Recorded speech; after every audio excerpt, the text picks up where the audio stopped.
Как соблюсти прямые углы при сборке мебели в 2021 году? Да-да, в 2021 году, когда есть большие планы делать мебель своими руками из дерева. Готовим инструмент и приспособления для сборки мебели. Мебельный кондуктор для сверления отверстий я уже показал. Теперь на очереди угловая струбцина для сборки мебели. В некотором смысле альтернатива ей сделана своими руками. Здравствуйте, меня зовут Юрий, и я рад вас всех приветствовать.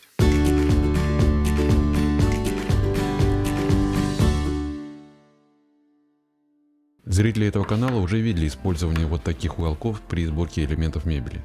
Сделаны они были давно из первого попавшегося под руки материала, сделаны были без чертежей навскидку за 10 минут. Сейчас они пришли в негодность, но дело даже не в этом.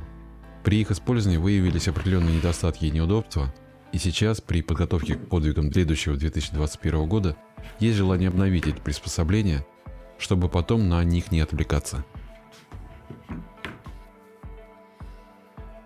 Делаются уголки будут из 15 мм фанеры, вот из этих обрезков. По опыту такой толщины вполне достаточно.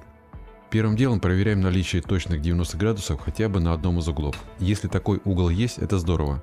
Если нет, то его нужно сделать. Способов сделать точный прямой угол много. Это и распиловочный станок с поперечной кареткой, и торцовочная пила, да и в конце концов ручной погружной фрезер, если в качестве направляющей использовать угольник. Любой столяр, даже любитель, должен знать, как сделать рез под прямым углом. После определения прямого угла производим приблизительную разметку. Причем существующий уголок будет использован как референс, и будут использованы лучшие его характеристики. Они очень удачные, будут изменены, улучшены. Вот, например, отверстие в углу позволяет при зажатии вставить в него губку струбцины. Но диаметр отверстия в 30 мм был выбран неверно, и не все мои струбцины в это отверстие входят. К тому же в углу можно поставить только одну струбцину, и это неудобно. Поэтому я размечаю сразу два отверстия под две струбцины, и каждое отверстие диаметром 35 мм. При сверлении будет использоваться 35-е пировое сверло, так что прямо его и можно применять при разметке.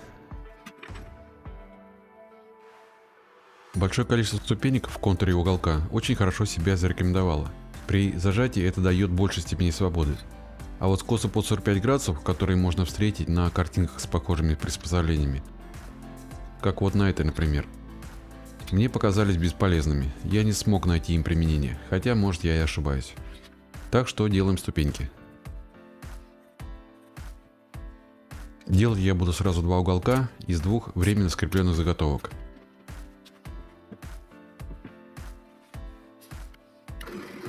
Сначала сверление больших отверстий диаметром 35 мм. Будет применяться пировое сверло и сверлильный станок. Можно и обычным шуруповертом или дрелью. Хотя в принципе особых требований к форме и точности этих отверстий нет. Поэтому хоть электролобзиком или даже стамеской.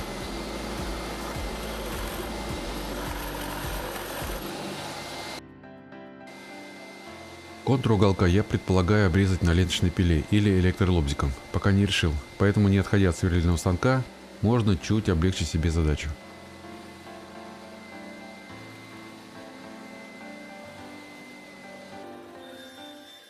Оказалось, что до ленточной пилы ближе идти на целых 1,5 метра, поэтому вырезаю контур на ней.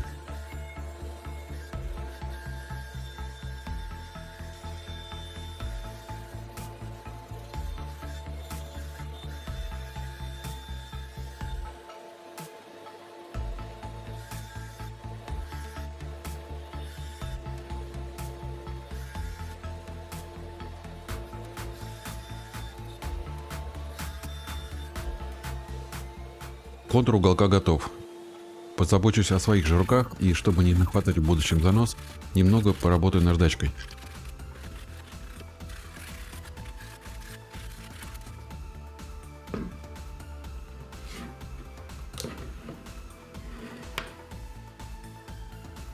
Ну и последний штрих, последний элемент в конструкции, которого не было, но иногда так не хватало раньше. Это поворотные упоры, сделанные просто из кусочков фанеры или пластика и закрепленные подвижно при помощи самореза.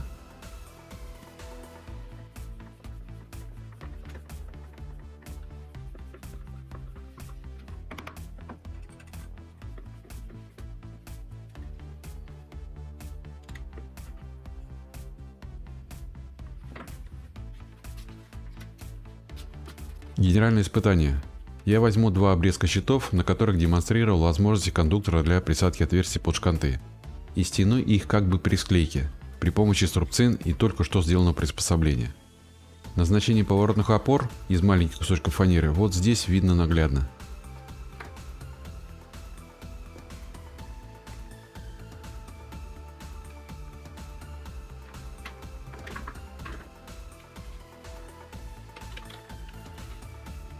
И, надеюсь, видно, что сделанные на разных уровнях многочисленные ступеньки дают большую свободу, особенно когда нужно что-то дополнительно поджать даже с пересечением струбцин, а так иногда бывает.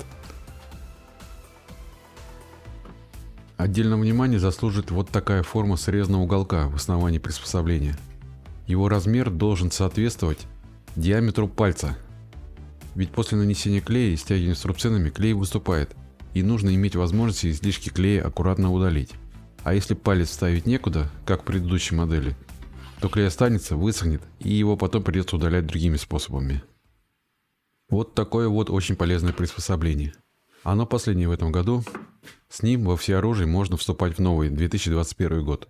Обучаясь и открывая постоянно что-то новое, моделировать и делать полезные столярные изделия.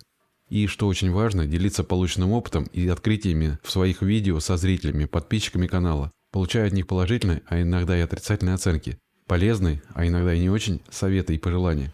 И я всячески и категорически поздравляю вас с наступающим 2021 годом, желаю вам и вашим близким здоровья, сил, желания творить и создавать. До встречи в следующем году.